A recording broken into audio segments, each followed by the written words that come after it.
DJ Arvind Maravi खेत गांव वाले।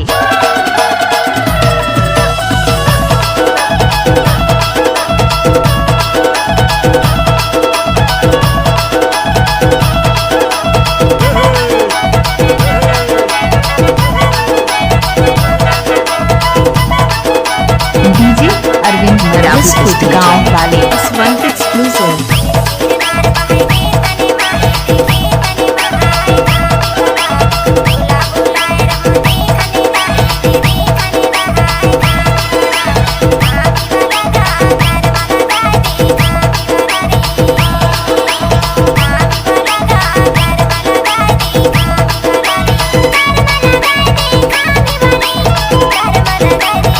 डीजे अरविंद मरावी खेत गांव वाले।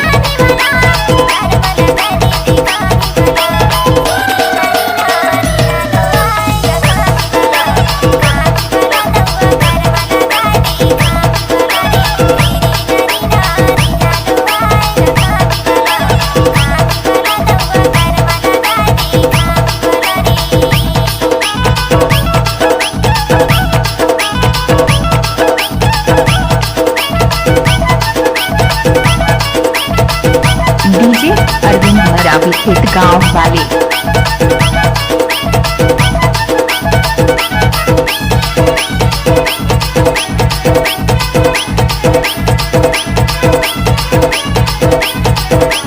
This is DJ.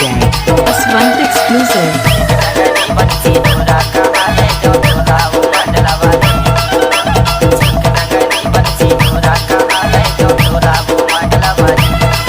DJ Arvind Maravi खेत गांव वाले।